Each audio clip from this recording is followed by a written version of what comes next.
Uttar Pradesh bar council के चुनाव कुछ दिनों के बाद होने वाले हैं। तैयारी लगातार जारी है। पश्चिम भी अपना प्रतिनिधित्व चाहता है और पश्चिम से ही अपनी अमिट छाप छोड़ने वाले अब हाई कोर्ट इलाहाबाद के लीडिंग लॉयर या ये कहिए कि अधिवक्ताओं के हमदर्द, वादकारी पीड़ितों के हमदर्द, न्याय दिलाने वाले पवन सिंह पुंडीर आज जनपद मुजफ्फरनगर पहुंचे हैं। उनका गृह जनपद है क्योंकि वो भी उत्तर प्रदेश बार काउंसिल का चुनाव लड़ रहे हैं। क्या है उनकी योजनाएं, किस तरह से वो चुनाव लड़ेंगे, आइए जान लेते हैं उनसे। स्वागत है पुंडीर साहब आपका।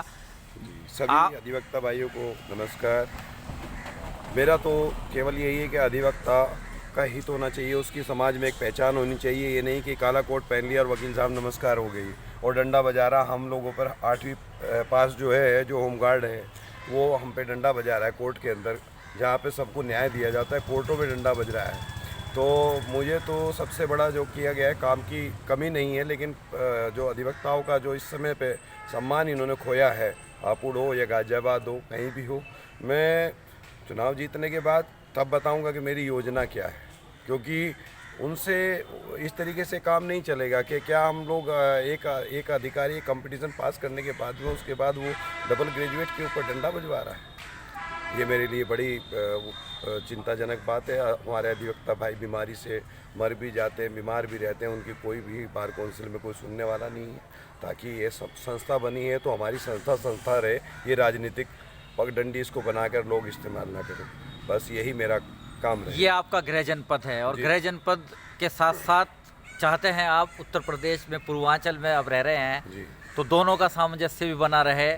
और क्या रहेगा इसके लिए बेहतर, क्या चीज़ मन में जज्बा है आप, क्योंकि चुनाव में आए हैं तो दोनों का, क्योंकि उत्तर प्रदेश में हाई कोर्ट बेंच पश्चिम में मांग चली आ रही है, उस पर आपकी क्या रणनीति रहेगी? हाई कोर्ट बेंच की आंदोलन तो करीब 40-50 साल हो चुके और हम लोगों से पहले से ये आंदोलन चल रहा है।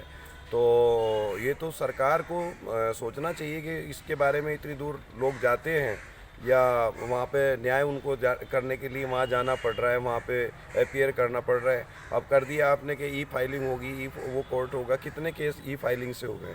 तो न्यायाधिकारी को आप तो एक तो तहसील में तो आप सिविल जज भेज दे रहे हैं, लेकिन न्यायालय को जाने के लिए उसको 800 किलोमीटर दूर पे जाना पड़ रहा है। तो उसके लिए कुछ सुविधा होनी चाहिए। आपने जिस तरीके से कि पोर्टल हमने दे दिया है, ये दे दिया है, कुछ ऐसी कोई योजना नहीं हुई है।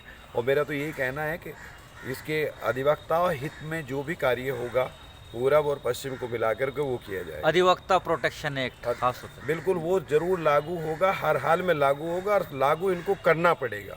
ये मेरा चुनाव लड़ने का मेन मुद्दा है कि अधिवक्ता जो प्रोटेक्शन एक्ट है वो हर हालत में लागू करना होगा। अधिवक्ता की मृत्यु के बाद बहुत से उनके आश्रितों को देरी होती है, जो एक मिलता है अनुदान भी और उसके साथ साथ आर्थिक सहायता की राशि है या और दूसरे मुद्दे हैं, तो ऐसे में आपकी क्या वो रहेगी? मेरा यही है कि जितना जल्दी हो उसकी 13वीं से पहले उसको पेमेंट जो भी करना हो उसको दे दिया जाए। जिस दिन डेथ हो आप तीसरे दिन पोर्टल पर डालेंगे, उसके बाद कार्रवाई होकर के आपके पास में 13वीं तक कम से कम पैसा पहुँच जाए और उनका जो भी लाभार्थी हैं उनको सबको। और ऐसी क्या लाभकारी योजनाएं आप चलाना चाहेंगे उत्तर प्रदेश बार काउंसिल के, अगर आप सदस्य बनते हैं? जी, जो जरूरत ये है कि जैसे मान लिया पेंशन योजना है, हमारे भाई 70-80 साल के बाद में हो गए, कोई पूछने वाला नहीं है, तो कम से कम उनको पर मंथ आकर के कम से कम उनके कुछ खाते में आता रहे, उनके लिए खाने की व्यवस्था, उसकी व्यवस्था रहे।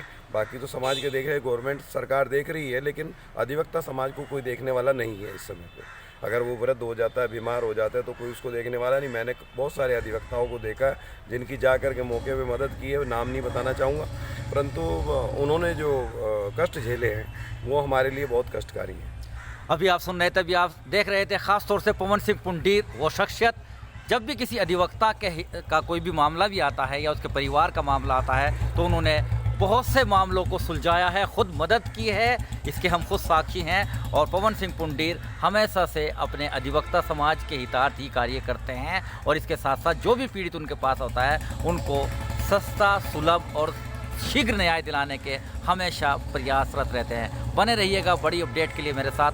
Arif Shesh Mahli, chief editor bar bank, news in today Lucknow.